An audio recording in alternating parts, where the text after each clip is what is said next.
সুপ্রিয় দর্শক, আসসালামু আলাইকুম।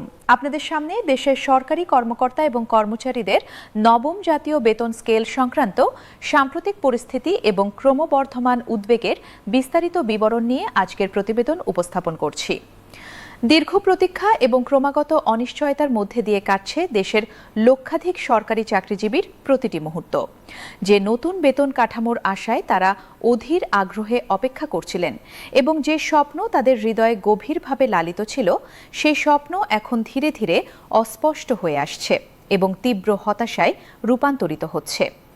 অর্থ মন্ত্রণালয় এবং সরকারের নীতি নির্ধারক পর্যায়ের ব্যক্তিবর্গের সাম্প্রতিক বক্তব্য এবং পদক্ষেপ বিশ্লেষণ করলে এটি স্পষ্ট হয়ে ওঠে যে বর্তমান অন্তর্বর্তীকালীন সরকারের অবশিষ্ট সময়ে এই বহুল প্রতীক্ষিত বেতন কাঠামো বাস্তবায়নের সম্ভাবনা অত্যন্ত ক্ষীণ এবং প্রায় শূন্য।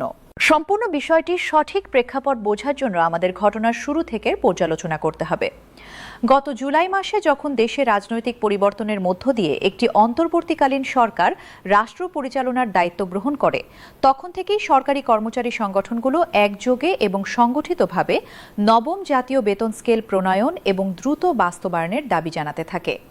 তারা বিভিন্ন শান্তিপূর্ণ কর্মসূচি, মানববন্ধন এবং সমাবেশের মাধ্যমে অবিরামভাবে তাদের ন্যায্য দাবি তুলে ধরে এবং সরকারের উপর ক্রমাগত চাপ সৃষ্টি করতে থাকে। তাদের এই নিরবচ্ছিন্ন চাপ এবং গণমাধ্যমে ব্যাপক প্রচারের ফলে সরকার অবশেষে একটি উচ্চ ক্ষমতাসম্পন্ন নবম জাতীয় বেতন কমিশন গঠনের সিদ্ধান্ত নেয়। সেই সময় একজন অভিজ্ঞ এবং সম্মানিত ব্যক্তিত্বকে কমিশনের চেয়ারম্যান হিসেবে নিয়োগ দেওয়া হয় এবং বিভিন্ন ক্ষেত্রের বিশিষ্ট বিশেষজ্ঞদের নিয়ে একটি পূর্ণাঙ্গ কমিশন গঠিত হয়। কমিশনকে 6 মাসের সুনির্দিষ্ট সময়সীমার মধ্যে ব্যাপক গবেষণা পরিচালনা, প্রয়োজনীয় তথ্য উপাত্ত সংগ্রহ ও বিশ্লেষণ, বিভিন্ন পক্ষের সঙ্গে পরামর্শ এবং একটি বাস্তবায়নযোগ্য সুপারিশমালা প্রস্তুত করে সরকারের কাছে জমা দেওয়ার দায়িত্ব প্রদান করা হয়। এই ঘোষণা সরকারি কর্মচারীদের মধ্যে ব্যাপক আশা এবং উৎসাহ সৃষ্টি করেছিল। দীর্ঘদিন ধরে একই বেতন কাঠামোর অধীনে কাজ করতে করতে যারা ক্লান্ত এবং হতাশ হয়ে পড়েছিল, যারা জীবনযাত্রার ক্রমবর্ধমান ব্যয়ের সঙ্গে তাল মিলিয়ে চলতে পারছিল না এবং যারা নিজেদের অবহেলিত মনে করছিল, তারা এই ঘোষণায় নতুন আশার আলো দেখেছিল।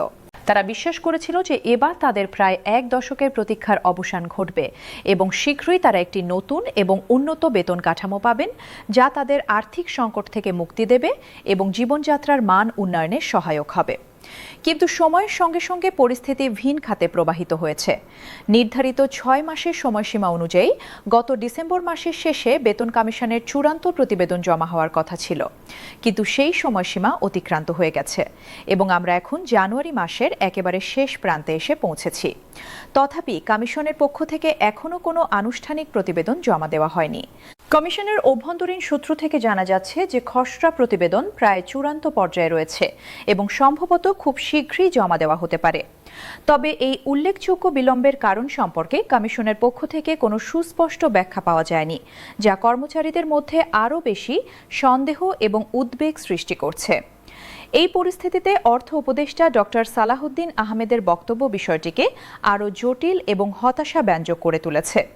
তিনি বিভিন্ন গণমাধ্যমে বারবার স্পষ্টভাবে জানিয়েছেন যে নতুন জাতীয় বেতন কাঠামোর মতো একটি সুদূর প্রসারী এবং ব্যাপক আর্থিক প্রভাব বিশিষ্ট নীতিগত সিদ্ধান্ত অন্তর্বর্তীকালীন সরকারের দায়িত্বের মধ্যে পড়ে না।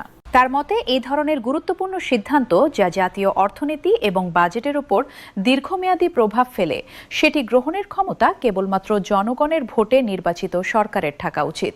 তিনি ব্যাখ্যা করেছেন যে একটি নতুন বেতন কাঠামো শুধু বেতন বৃদ্ধির বিষয় নয়, বরং এটি রাষ্ট্রীয় অর্থনীতির সামগ্রিক কাঠামোর উপর প্রভাব ফেলে।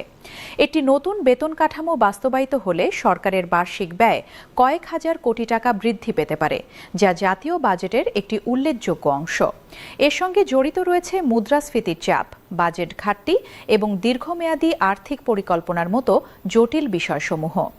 অর্থ উপদেষ্টা জানিয়েছেন যে অন্তর্বর্তীকালীন সরকারের কাজ হল দৈনন্দিন প্রশাসন পরিচালনা এবং নির্বাচন সুষ্ঠুভাবে সম্পন্ন করা। এই বক্তব্যে সরকারি কর্মচারীদের মধ্যে তীব্র ক্ষোভ এবং গভীর হতাশা দেখা দিয়েছে। তারা প্রশ্ন তুলছেন যে যদি শুরু থেকেই সদিচ্ছা না থাকে তাহলে কেন কমিশন গঠন করা হলো এবং কেন সময়সীমা নির্ধারণ করা হলো। তাদের মতে এটি প্রতারণা এবং প্রতিশ্রুতি ভঙ্গের শামিল। তারা যুক্তি দিচ্ছেন যে অষ্টম বেতন স্কেল কার্যকর হয়েছিল 2015 সালে এবং প্রায় 10 বছর অতিক্রান্ত হতে চলেছে। এই দীর্ঘ সময়ে জীবনযাত্রার ব্যয় বহুগুণ বৃদ্ধি পেয়েছে এবং নিত্য প্রয়োজনীয় পণ্যের দাম আকাশ ছোঁয়া হয়েছে। বর্তমান বেতনে সংসার চালানো অত্যন্ত কষ্টকর হয়ে পড়েছে। নির্বাচন কমিশন ইতোমধ্যে নির্বাচনের সময়সূচি প্রকাশ করেছে এবং 22 জানুয়ারি থেকে নির্বাচনী প্রচারণা শুরু হবে। সময়ের হিসাব করলে দেখা যায় যে যদি এখনই প্রতিবেদন জমা হয় তাহলেও সরকারের হাতে খুবই সীমিত সময় থাকবে। বিশেষজ্ঞদের মতে এই স্বল্প সময়ে একটি বিশাল প্রতিবেদন পর্যালোচনা, মন্ত্রণালয়ের সঙ্গে আলোচনা, আর্থিক প্রভাব মূল্যায়ন, মন্ত্রিসভার অনুমোদন এবং গ্যাজেট প্রকাশ করা কার্যত অসম্ভব। ফলে প্রায় নিশ্চিতভাবে বলা যায় যে বর্তমান সরকারের আমলে নবম বেতন স্কেল বাস্তবায়িত হবে না এবং বিষয়টি পরবর্তী নির্বাচিত সরকারের জন্য রেখে দেওয়া হবে। এই পরিস্থিতিতে বিভিন্ন কর্মচারী সংগঠন আগামী 2 জানুয়ারি শুক্রবার সারা দেশব্যাপী প্রতীকী অনশন কর্মসূচি পালনের ঘোষণা দিয়েছে। জেলা এবং উপজেলা পর্যায়ে এই কর্মসূচি আয়োজিত হবে এবং হাজার হাজার কর্মচারী অংশগ্রহণ করবেন। কর্মচারী সংগঠনের নেতারা জানিয়েছেন যে তাদের আন্দোলন সম্পূর্ণ শান্তিপূর্ণ এবং অহিংস হবে।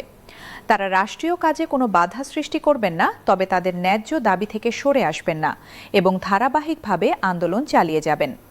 তারা সতর্কতার সঙ্গে কর্মসূচি পরিচালনা করছেন, কারণ সম্প্রতি সচিবালয়ে বিশৃঙ্খলার পর সরকার কঠোর পদক্ষেপ নিয়েছিল এবং কয়েকজন নেতাকে গ্রেফতার করা হয়েছিল।